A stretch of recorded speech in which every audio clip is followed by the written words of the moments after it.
sort of as it persists to us environmental volunteers, and some of the strategies that you can use to manage it. There's going to be some time for a discussion at the end, but I want to have as much time for that as possible so we can dive in.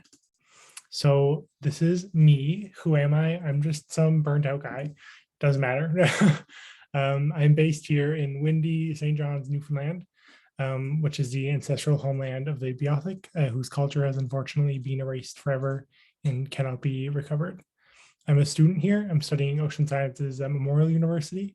I'm also a junior analyst in marine conservation with Parks Canada, where I work on the ocean literacy file with my supervisor, Noemi, who is here, woot woot. And what sort of connects me to this network and sort of why I'm here is because I'm also a board member and the secretary of CaNOE. So that's a lot of different hats, and that comes with a lot of different burnout. So before I get things rolling though, I think it's really important to give this disclaimer that burnout is really closely related to depression, which is a very real and serious mental health condition. And I'm not a mental health professional. I'm not trying to pretend to be one. And so, as I mentioned in the previous slide, I'm just another volunteer who has experienced burnout, and all I can talk about is my own experiences rather, and the sort of strategies that I use in my own life to help me cope. But if you feel like you're struggling with depression or burnout, then please seek professional help and active support from your friends and family. But with all that said, let's dive into things.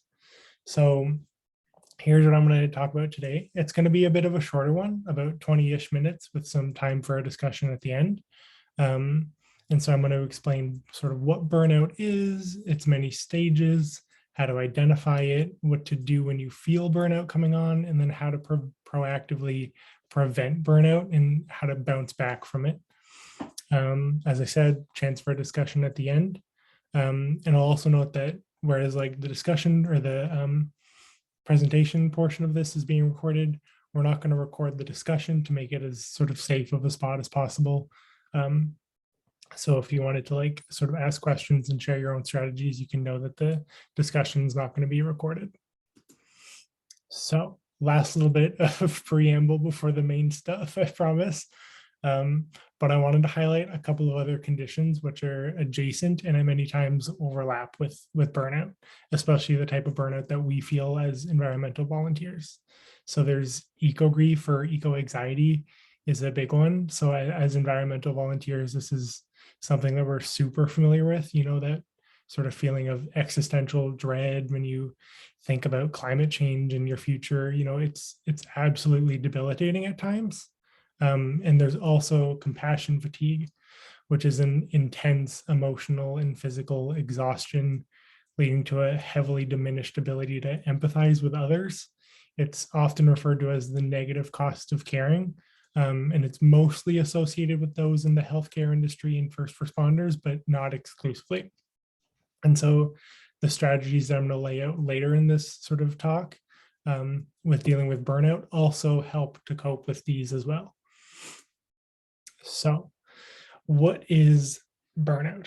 So the technical or medical explanation characterizes it as a lessened ability to find meaningful pleasure in your activities.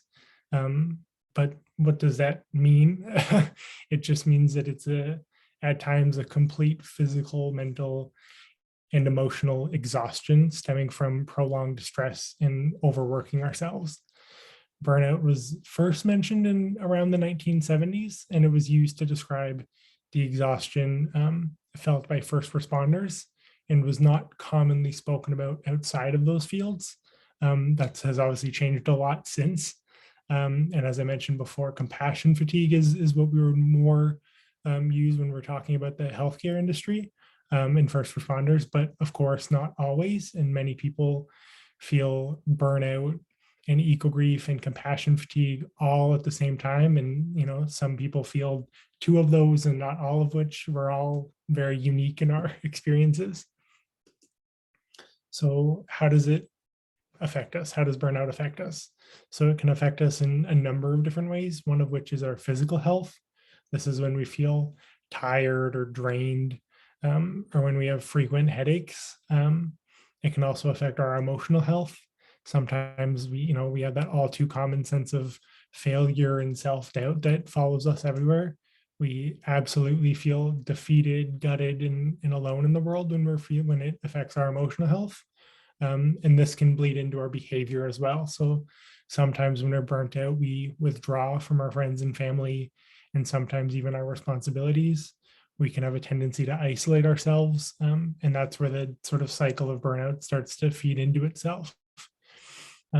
It's important to note, though, that some of these symptoms, of course, overlap with other more serious mental health conditions like anxiety or depression. And by recognizing the initial signs of burnout in ourselves and those around us, we can make changes to stop it from going further and getting more severe. So there are 5 main stages of the burnout cycle. I'll go through sort of each one individually after this. But the 5 stages are the honeymoon phase, the onset of stress, chronic stress, burnout, and finally habitual burnout. I want to highlight that burnout is a cycle. So that means that some people experience the whole cycle, sort of 1 through 5. Others experience only 1 or 2 stages. You can go both backwards and forwards in the cycle. Essentially, what I'm trying to say is that everybody's experiences are unique, and no one person's sort of journey through burnout is going to be the same. So let's dive into what phase 1 looks like. So the honeymoon phase, this is the scary one for me at least. So this is when we start a new volunteer role or a new semester or a new project. We have the possibility to experience this phase. We have a bunch of energy. Suddenly, 12-hour work days seem like a great idea. We have to do the best we can and absolutely put everything we have into this new thing. Sort of the most common symptoms that are associated with the honeymoon phase include the compulsion to prove yourself, a superhero feeling like you can tackle the world, super high, abnormally high productivity levels, unwavering optimism, high sustained energy levels, and unshakable levels of motivation. But, this all sounds great, right? No, because when we put everything in it and make everything as perfect as it can be, we start to expect this from ourselves. And that becomes, the expectation that we carry wherever in life. But obviously that's not sustainable. We're not superhuman. And that's the problem, is that we will eventually run out of energy.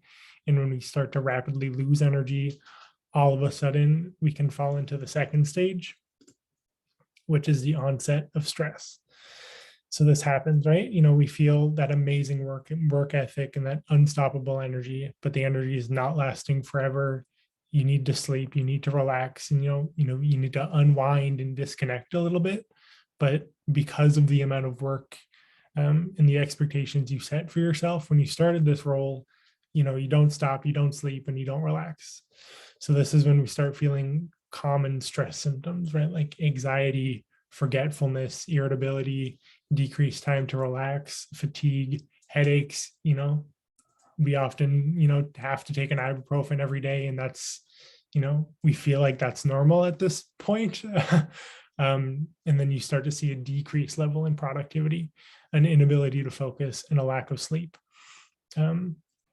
And so if we don't manage our stress, we can fall further into the third stage, right? Because that when we start to have a decreased level of productivity that's not matching the expectations that we just set for ourselves, well, then that starts to feed into itself, right?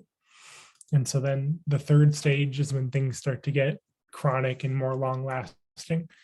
So this is when all of the stress you started feeling before gets suddenly so much harder to cope with. At this point, you realize that the productivity goals you set for yourself when you started volunteering your time, you're not going to meet them. The small amount of sleep you're getting, the mountain of stress you've been under to perform at that level when you first started, and the probable fact that you haven't reset and relaxed in a huge amount of time is having a big impact on you.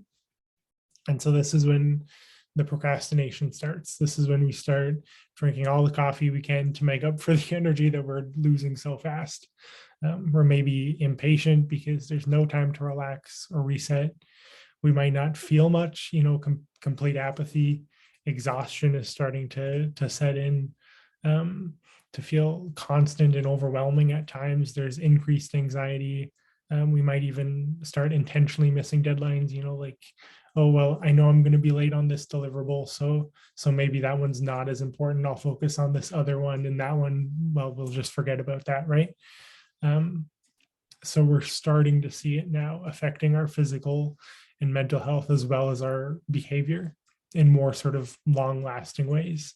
And then we sort of drive into the fourth and the fifth stages, which is sort of burnout proper. So let's just take a step back, take a deep breath, and take stock of our current situation, right? So we've barely slept. We haven't had the time to relax, and Lord knows how long. That's what we're telling ourselves, at least. And we've probably neglected our friends and family, and not to mention ourselves. Your body is exhausted, the lack of sleep, the poor diet, all of this is getting impossible to handle. And because of the standard that you set for yourself when this started, you just can't keep up with it, right? And you might start to deny that things are wrong, and that the issues are coming from elsewhere. Denial is hugely problematic here because, well, you can't help yourself if you don't realize something's wrong, right? Is the main thing. And so stages 4 and 5 are really the end of the road, right? In terms of symptoms and everything, this is the worst that the burnout cycle gets. This is when people are mentally, physically, and emotionally tapped. Once you're at this point, you need to stop and get help, but it's like trying to drive a car that's been on empty for 2 weeks. It's just not going anywhere, and you're only going to damage the car by trying. Some of the main symptoms to highlight here, the really important ones, are social isolation, anxiety or depression, a desire to quit or drop out, complete neglect of personal needs, and maybe the development of a sort of escapist mentality. And I'm not mentioning these for you to keep an eye out for yourself. I'm more mentioning these to keep an eye out for somebody else, for your friends and family, because when we make it to this stage, the behavior becomes so self-destructive and so habitual that most of the times we're going to need somebody else to help us get out of that rut, right? So please, if you take away anything from this whole conversation, remember those signs, and just remember to check in with your friends and family once in a while. Because as much as it's important to reach out yourself, and ask and know when you need help, just keep an eye on your friends, and maybe if they need help, you can reach out to them, and they might not know that they need help yet. So let's take a deep breath. That was all the 5 signs, and that was a lot. I powered through it because it's depressing to focus on it. But here's how we're going to push through burnout when we feel it, okay? So I know that as volunteers, and some of us are students as well, right? It's super hard to do, but we're going to try to do our best and make sure that we're getting everything done, and maybe even touching on the eco reef a little bit. Like, it's the overwhelming sense of obligation that we feel it sometimes to help the planet stops us from asking for help. But we've got to, because in the words of RuPaul, if you don't love yourself, how the hell are you going to love somebody else? Take that home. So what are we going to do? First and foremost, we're going to ask for help. If you know that you're feeling these symptoms, ask for help. Check in with yourself, and then ask a friend or a family member and just tell them what you're going through. Or we're going to look into professional help, right? We're going to reach out to a family doctor or a counselor in the community, and we're going to start that process. It's a hard process to start, but we're all going through it. You might have a friend that's gone through that process before, and so sort of piggybacking off of them is a good idea. We're going to take a break too, and we're going to sort of step up the self-care. having a routine is huge. And this isn't just like a wash your face and take a bath type of stuff, although please do that as well. Things like just take a break, go for a walk, play with the dog, invite a friend over for board games. That's all self-care by my definition. So don't discount those stuff as well. And this is a hard ask, but try to reduce the number of commitments you're taking on too. We're not, as I mentioned before, we're not superhuman as much as we want to be. At times, we only have so much bandwidth. And it's okay to say no, right? Let me say that again. It's okay to say no. We don't need to say yes to every opportunity that comes our way. I know, going back to the student thing, a lot of us are students, or like have been students recently, and saying yes to every opportunity feels like a necessity, but it's not, because you need to be able to cope with what's happening. And I just want to reiterate once again how important it is to ask for help. So let somebody know that you're burnt out, whether it's a friend, a family, or your supervisor that you're volunteering for. Just let them know. And then, so we've managed the burnout that we are feeling. How do we proactively prevent it in the future? So we're going to step up, and we're going to set up and maintain a really strong support system. Being in a supportive, understanding community with this whole thing is really important. And that's what's going to help increase your resiliency to potential stressors and in reducing the stress impact when it's unavoidable. And we all have a support group, right? Whether we know it or not, we should all be checking in and making sure that we're all doing okay once in a while. And remembering, again, take a break every once in a while too, and just breathe. With volunteering, it's super important to remember that yes, you could volunteer every day for an hour or two, but after a while, you'll get tired and you'll need a break. So maybe set a rule that you can only volunteer twice a week, for example. That way you're still volunteering and still giving yourself breaks. And set boundaries too, especially with environmental volunteering. It's hard to set boundaries to what or when we're going to volunteer, because of course we can always do more, but setting them is super important. And that's key to preventing you from getting burnt out. So setting specific times, like Sundays, for example, are my time. And I'm not going to do any volunteer work on Sundays if I can help it. And again, practice that self-care, right? Things like sleeping, eating healthier, meditating is huge and a personal favorite.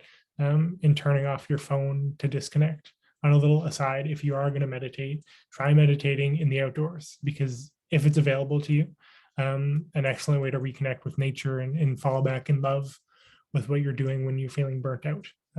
Back on track. Take note of what recharges you too, right? So what I mean by this is, when you're stressed out or feeling exhausted, if there's one thing that you can go to reset you. So if you know that every time you go for a walk or listen to the new Harry Styles album, then that makes you feel a little better, then do that, right? Just find your one thing and do that. Personally, a bit of a weird one, but I play Dungeons and Dragons on the weekend with my friends, right? And I found that this really helps me reset after a long week. So whatever recharges you, no matter how weird, I won't judge.